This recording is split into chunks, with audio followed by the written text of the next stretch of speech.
اس زمانے میں باطل کا مقابلہ باطل سے ہے. اگر مسلمان دعوت اور عبادت کو چھوڑ کر باطل سے مقابلہ کر رہا ہے تو پھر باطل کا مقابلہ باطل سے ہے. دونوں طرف باطل ہے، حق نہیں ہے. دونوں طرف باطل ہے، حق نہیں ہے. دونوں طرف باطل ہے، حق نہیں ہے. جن کے پاس مادی طاقت زیادہ ہوگی وہ مادی طاقت سے غالب آ جائیں گے، مادی طاقت سے غالب آ جائیں گے. جب دیکھیں گے مسلمان ہم مغلوب ہو رہے ہیں تو پھر بھی یہ عمل کی طرف نہ آئیں گے، بلکہ یہ یوں کہیں گے کہ اگلی مرتبہ مقابلہ کر لو، ہم اور تیاری کر لیں گے. حالانکہ میں عرض کر چکا شروع سے کہ اللہ رب العزت نے انبیاء سے بھی وعدہ ان کے مادی اور دنیوی اسباب پر نہیں کیا، تو ہم اس زمانے میں ان بوسیدہ اعمال کے ساتھ مادی شکلوں کے ذریعے باطل کا مقابلہ کیسے کر لیں گے؟ صحابہ کرام خود فرماتے ہیں کہ ہماری کبھی بھی مدد باطل کے مقابلے پر ہتھیار کی وجہ سے یا تعداد کی وجہ سے نہیں ہوئی. ہماری مدد اگر ہوئی ہے تو صرف دین اور دعوت کی وجہ سے ہوئی. ایک بات یہ ہو گئی، اللہ کرے یہ بات سمجھ میں آ گئی ہو کہ زمانے مسلمان باطل کا مقابلہ وہ اور اسباب سے کر رہا ہے جو اسباب باطل کے پاس ہیں. جو اسباب عجیب بات ہے، ان سے ہی ہتھیار لیتے ہیں، ان سے ہی مقابلہ کرتے ہیں، ان سے ہی مال لیتے ہیں، ان سے ہی مقابلہ کرتے ہیں، انہی کے طریقے پر تجارت کرتے ہیں، پھر انہی سے مقابلہ کرتے ہیں، انہی کے طریقوں پر شادیاں کرتے ہیں، انہی سے مقابلہ کرتے ہیں، انہی کے طریقوں پر شکلیں، لباس، سارا نظام غیروں کے طریقے پر، اور انہی سے مقابلہ.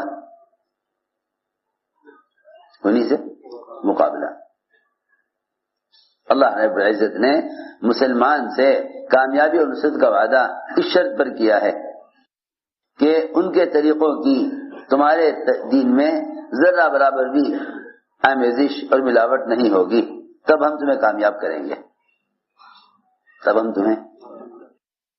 اگر ان کے طریقوں کی ذرا سی آمیزش بھی تمہارے طریقوں میں آ گئی، کھانے میں، پینے میں، پہننے اوڑھنے میں، شکل اور لباس میں، خرچ کرنے اور کمانے میں، بیاہ اور شادیوں میں، تو مسلمان باطل کے سامنے مغلوب ہو کر رہے گا. مسلمان باطل کے سامنے، پکی بات ہے، یہ پکی بات ہے. سمجھتے تھے اگر مسلمان اپنی خواہش کی وجہ سے دین کا ایک حصہ بھی چھوڑ دے گا یا کسی سنت کو بھی چھوڑ دے گا تو یہ ایسا ہوگا گویا اس نے دین کے بارے میں باطل کا مطالبہ پورا کر دیا. اب اس کا دین اللہ کے تابع نہ رہا، اب اس کا دین اللہ کے دشمنوں کے تابع ہو گیا. اگر اس نے غیروں کے طریقوں کو اپنا کر ایک سنت کو بھی چھوڑ دیا تو گویا اس نے اپنے دین کو غیروں کے حوالے کر دیا. رحمۃ اللہ علیہ مثال دے کر فرماتے تھے کہ تمہارا سارا دین جب ضائع ہونے لگے گا جب تم دین کے ایک ادنا حکم کو بھی غیروں کے مطالبے کی وجہ سے چھوڑ دو گے. مسلمان یہ کہہ کر سنتوں کو چھوڑ دے کہ ان کا ادا کرنا فرض نہیں ہے، فرائض پورے ہو جائیں کافی ہے. بس ایک کھانے کی لائن کی سنت کا چھوٹ جانا یا اس سے انکار کر دینا اگر دائیں ہاتھ کو بیکار کر سکتا ہے تو پھر اسے اندازہ کرو کہ جو آدمی سنت عبادت کو چھوڑ دے یا سنت دعوت کو چھوڑ دے تو اس کی صلاحیت کتنی ضائع ہو جائے گی. حضور اکرم صلی اللہ علیہ وسلم نے بائیں ہاتھ سے کھانا کھانے والے سے فرمایا دائیں سے کھاؤ. اس نے عذر کر دیا کہ میرا دائیں ہاتھ اٹھتا نہیں. آپ نے بددعا دی، اللہ کرے تیرے ہاتھ کبھی نہ اٹھے.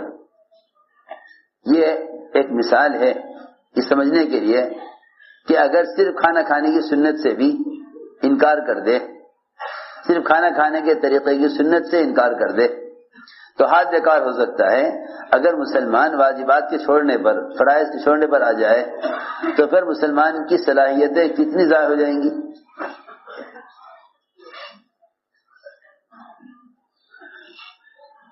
تو حضرت مثال دے کر فرماتے تھے کہ لوہے نے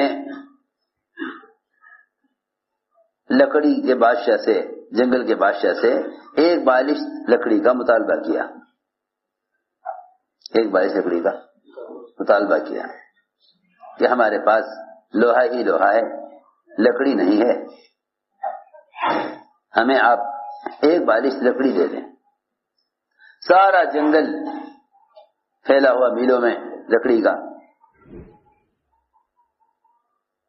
بادشاہ نے کہا کہ حرج ہے دے لو، لیکن سارے جنگل کے وزراء اور سارے جنگل کے اس والوں نے کہا ہرگز ہم ان کو ایک بالش تو کیا 1 انچ بھی لکڑی نہیں دیں گے. سنو غور سے بات، 1 انچ لکڑی بھی نہیں دیں گے. ایک بالش لکڑی مانگتے ہیں، ہم 1 انچ لکڑی بھی نہیں دیں گے. بادشاہ نے کہا ارے تمہارے پاس اتنا بڑا جنگل لکڑی کا ہے، انہیں ایک بالش لکڑی دینے میں ہمارا کیا نقصان ہو جائے گا. اچھی طرح دھیان سے بات سمجھنا، ایک بالش لکڑی دینے میں ہمارا کیا نقصان ہو جائے گا، دے دو، تمہارے پاس اتنی لکڑی ہے، ضرورت سے زیادہ ہے. ان کے بعد احکام کو ضرورت سے زائد اور دین میں ان کو زائد چیز سمجھتا ہے. یوں سمجھتا ہے کہ نوافل پڑھنا یہ زائد ہے، فرائض کا ادا ہونا کافی ہے.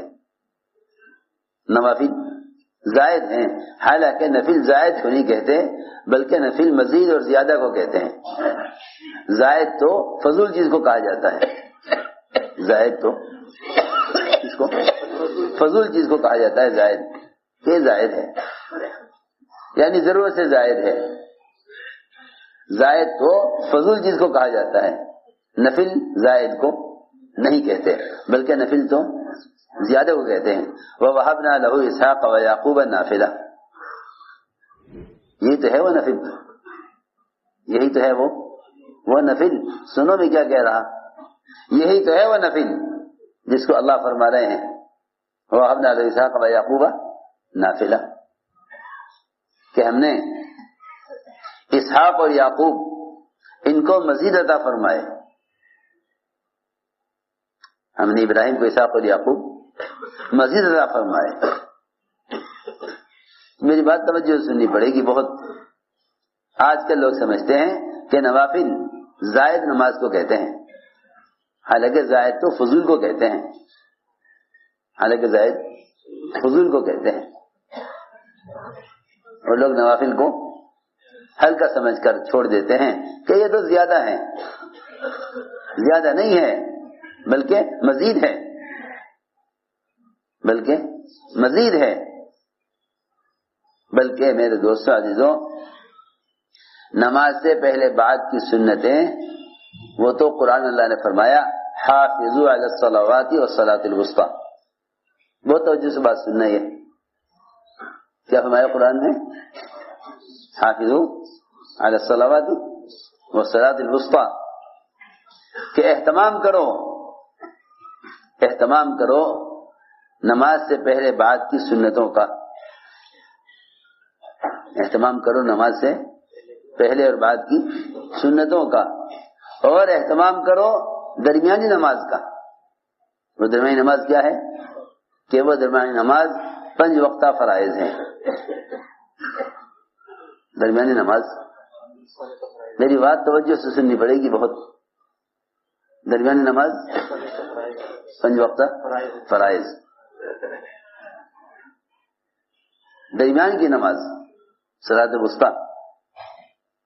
بعض کہتے ہیں عصر کی نماز مراد ہے، بعض کہتے ہیں جمعہ کی نماز مراد ہے، بعض کہتے ہیں اشراق چاشت کی نماز مراد ہے، بعض کہتے ہیں فجر کی عشاء کی نماز مراد ہے. اور حالانکہ سب سے اچھا قول یہ ہے کہ اس سے صلوات سے نماز، فرض نمازوں سے پہلے بعد کی سنت نوافل مراد ہیں. اور درمیان والی نماز صلاۃ الوسطی، اس سے 5 وقتہ فرائض مراد ہیں. قرآن کہہ رہا ہے کہ نماز سے پہلے بعد کی سنتوں کی حفاظت کیا کرو. سن رہے سو رہے کتنی کام کی بات ہے اور سب سو رہے ہوں گے. درمیانی نماز کی سنتیں اور نوافل کی حفاظت کیا کرو. حافظوا علی الصلوات والصلاۃ الوسطی. اور درمیان کی نماز یعنی سنتوں کے بعد فرائض اور فرائض کے بعد کی سنتیں. درمیان کی نماز فرائض ہیں اور پہلے بعد کی نماز سنتیں اور نوافل ہیں. معاذ بن جبل اور عبداللہ بن مسعود ان کا قول یہی ہے. وہ کہتے ہیں کہ اس آیت کا مطلب یہ ہے کہ تم حفاظت کرو پہلے بعد کی نمازوں کی اور درمیان کی نماز یعنی فرائض. تو میں نے اس لیے عرض کیا کہ لوگ نوافل کو زائد چیز سمجھتے ہیں. بس یہ ہر چیز کو زائد سمجھنے لگے. کھانے کی سنتیں، پہننے کی سنتیں، وہ ساری سنتیں جس سے مسلمان کا باطل پر رعب پڑتا تھا، اور وہ سنتیں جس سے مسلمان اور غیروں کے درمیان ایک بڑا فرق اور بڑا فاصلہ تھا. مسلمان نے غیروں کے طریقے اختیار کر کے اس فاصلے کو ختم کر دیا. اس فاصلے کو ختم کر دیا. مسلمان نے غیروں کے طریقے اختیار کر کے اس فاصلے کو ختم کر دیا. چنانچہ میں عرض کر رہا تھا کہ صاف انکار کر دیا سب نے کہ نہیں جی ہم ان کو ایک بالش کا 1 انچ بھی لکڑی نہیں دیں گے. بادشاہ کو سمجھ میں نہ آیا. آج کل مسلمان اسی دھوکے کا شکار ہے. مسلمان یہ سوچتا ہے کہ ہمارے تو دین کے بہت سارے احکامات ہیں، کچھ اہم ہیں، کچھ غیر اہم ہیں، کچھ بہت ضروری ہیں، کچھ زیادہ ضروری نہیں ہیں. یہ تاثر مسلمان کے عوام خواص پڑھے لکھے جاہل سب کا ہے کہ دین کے بعد